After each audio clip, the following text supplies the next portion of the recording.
ए मन सबले बहिर्मुखी, ए मनर स्वभाव सबले चंचल, ए मनर स्वभाव सबले अस्थिर।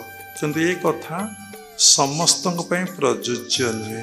देखंतु गोटे पिला शुणिले एकाथर के मन रखिदिए, गोटे पिला कौन शुणे से मन रखिपारे ना। ये आपण मैंने बसी अनेक शुणुंट अनेक शुणी पार ना। तेणु गोटे पिला अधा अधी मन रखे, हाफ मन रखे, किए टिके मन रखिदिए, किए संपूर्ण कथा मध्य कहीदे पारे।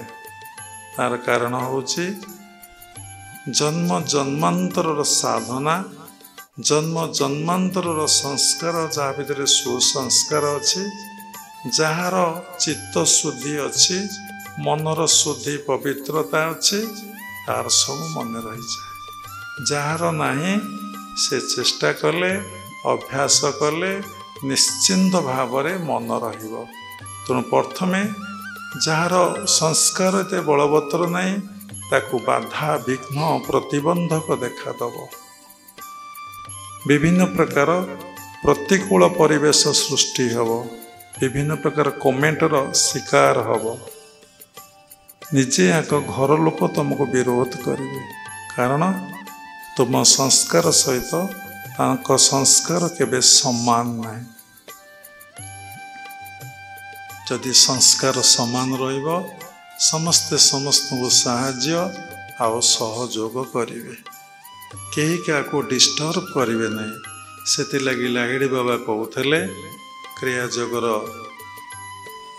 जे गुरु समस्त दीक्षा नियो गोटे परिवार रे, शस्त्रिक दीक्षा नियो, पिला छुआ को दीक्षा दियो, परस्पर परस्पर को कोऑपरेशन करेंगे, कहीं क्या को विरोध करेंगे नहीं।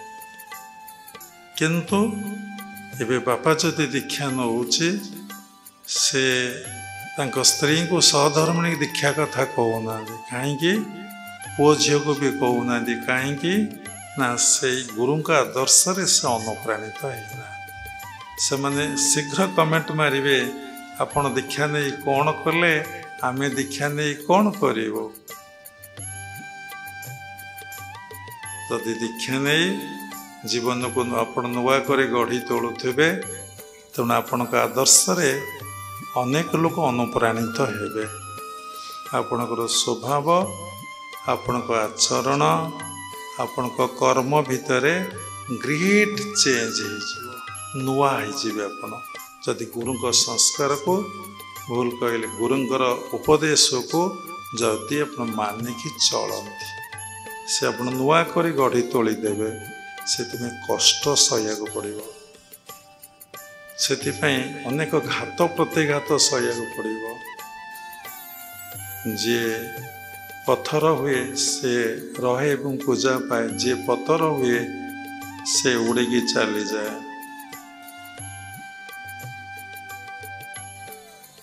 तेणु देखंतु गोटे पत्थरटा को मार्बल हो कि कला मगुनी पत्थर हो कि जेकोसी स्टोनटे हो, जो कारीगर गढ़े से केते आघात करे, केते प्रहार दिए, प्रहार देला परे जाए कौन हुए ना गोटे मूर्ति रे परिणत हुए।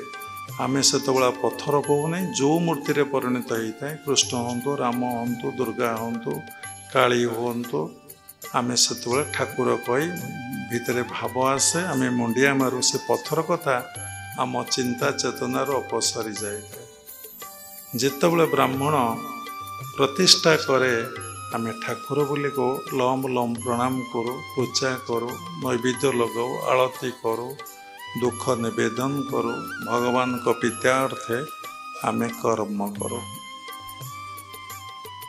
ध्यान करवा, जप करवा, कीर्तन करवा, ठाकुर को सजेवा।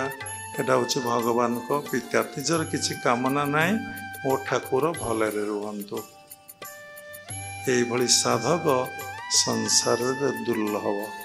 समस्त भीतर किछि किछि कामना रही, समस्ते कामना परिपूर्ण पाई अनुष्ठान को, आश्रम को, गुरु पाखक, देवादेवी पाखक जाती। ताही मनीषर अज्ञानता। ଅହଙ୍କାର। ତେଣୁ ବ୍ୟକ୍ତି ନିଜ କର୍ମ ଉପରେ ଏମ୍ଫାସିସ୍ ଇମ୍ପୋର୍ଟାନ୍ସ ଦିଏନି। ଆଜି ସୋ ୟୁରେ ଯେମିତି ବୁଣିବେ ସେମିତି କାଟିବେ। ତେଣୁ ପ୍ରତ୍ୟେକଟି ଯଦି କ୍ରିୟା ଯୋଗରେ ଦୀକ୍ଷା ନେବେ, ଆପଣ ଭିତରେ ଜନ୍ମ ଜନ୍ମାନ୍ତରର ଯେଉଁ କୁସଂସ୍କାର ରହିଛି, ଯେଉଁ ସଂସ୍କାର ସବୁ ରହିଛି, ଅସତ ସଂସ୍କାର, ତା ପୋଡ଼ି ପାଉଁଶ ହେଇଯାଏ।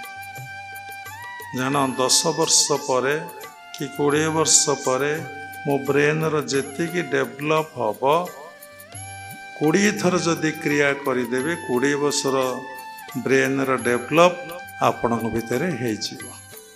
କେମିତି ନା ଗୋଟିଏ କ୍ରିୟା ଯେଉଁମାନେ ଦୀକ୍ଷିତ ବୁଝିପାରିବେ, ମୂଳାଧାରରୁ ସହସ୍ରାରୁ ମୂଳାଧାର ତଳେ ଆପଣ ପହଞ୍ଚିବେ, ଗୋଟିଏ ରାଉଣ୍ଡ ସାଇକେଲ, ଗୋଟିଏ କ୍ରିୟା ଆପଣଙ୍କର ହେଲା। ସେଇ ଗୋଟିଏ କ୍ରିୟାରେ ଆପଣଙ୍କର 365 ଦିନରେ ବ୍ରେନ୍ର ଯେତିକି ଇଭଲ୍ୟୁସନ୍ ପରିବର୍ତ୍ତନ ହେବ, ଗୋଟିଏ କ୍ରିୟାରେ ଆପଣଙ୍କର ସେତିକି ପରିବର୍ତ୍ତନ ହେଇଯିବ। ଆମେ କଥା ଶୁଣିଛେ, ଯଦି ଶୁଣିଲେନି ଆଜି ଶୁଣିଲେ, ଆମର କଥା ଉପରେ ବିଶ୍ୱାସ ହେଉଛି? ଆମର କଥା ବିଶ୍ୱାସରେ ହେଉନି। ସ୍ଥୂଳଟା ଯେତିକି ପାୱାରଫୁଲ୍ ନୁହେଁ, ସୂକ୍ଷ୍ମଟା ତାଠୁ ଅଧିକା ପାୱାରଫୁଲ୍। ସୂକ୍ଷ୍ମଟା ଯେତିକି ପାୱାରଫୁଲ୍ ନୁହେଁ, କାରଣଟା ତାଠାରୁ ଅଧିକା ପାୱାରଫୁଲ୍। କାରଣଟା ଯେତିକି ପାୱାରଫୁଲ୍ ନୁହେଁ, ତାଠୁ ଅଧିକ ପାୱାରଫୁଲ୍ ହେଉଛି ମହାକାରଣ। ତେଣୁ ପରମାତ୍ମା ପରମବ୍ରହ୍ମ ଯେ ଅନନ୍ତ ଶକ୍ତି, ମାନେ ସେଇଟା ଭାଷା ନାହିଁ, ଜଷ୍ଟ ଗୋଟେ ଭାଷା ପ୍ରୟୋଗ, ଶବ୍ଦ ପ୍ରୟୋଗ କରାଯାଉଛି। ସେଇଭଳି ସୂକ୍ଷ୍ମାଦି ସୂକ୍ଷ୍ମ ସାଧନା ଅଛି, ଯାହାକୁ ଅଭ୍ୟାସ କଲେ, ଯାହାକୁ ପ୍ରାକ୍ଟିସ୍ କଲେ, ଆମେ ଆମର ଜନ୍ମ ଜନ୍ମାନ୍ତର, ମାନେ 100 ଜନ୍ମ ପରେ ଆମ ବ୍ରେନ୍ ଯେତିକି ଡେଭଲପ୍ ହେବ, ଆମେ ଅଳ୍ପ ଦିନ ଯଦି ନିଷ୍ଠାର ସହିତ, ଭାବର ସହିତ, ଭକ୍ତିର ସହିତ କ୍ରିୟା ଅଭ୍ୟାସ କରିବା, ଆମ ବ୍ରେନ୍ ସେତିକି ଡେଭଲପ୍ ହେଇଯିବ। ଆମେ କିନ୍ତୁ